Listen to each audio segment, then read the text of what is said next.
যেই জিনিসগুলোর দাম নাই ওই জিনিসগুলা নিয়ে আমরা পড়ে থাকি 24 ঘন্টা। আমার রাসূলুল্লাহ বলে, হে উম্মতেরা, ইন্নাল্লাহা লা ইয়ানজুরু ইলা সুওয়ারিকুম, আমার আল্লাহর নিকটে তোমার চেহারার কোনো দাম নাই, বংশের কোনো দাম নাই, ব্যাংক ব্যালেন্সের দাম নাই, দালান কোঠার দাম নাই, ওয়ালাকিন ইন্নামা ইয়ানজুরু ইলা কুলুবিকুম ওয়া আমালিকুম।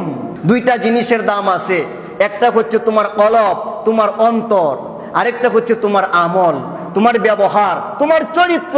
এই দুইটা জিনিসের দাম আল্লাহর কাছে 100 থেকে 100। জবান খুলে বলুন না মারহাবা।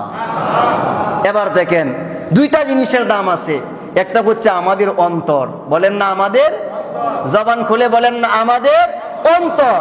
2 নাম্বার আমাদের আমল, আমাদের কাজকর্ম, আমাদের চরিত্র, আমাদের ব্যবহার।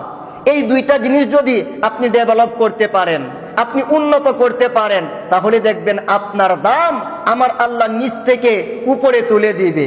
আপনি মরে যাবেন, আপনি চলে যাবেন, দেহ মাটির ভিতরে ঢুকে যাবে, কিন্তু আপনার প্রশংসা, আপনার গুণকীর্তন, আপনার আচার ব্যবহার, আপনার চরিত্র, এগুলো আজীবন মানুষ মনে রাখবে। কথা বলেন ঠিক কিনা?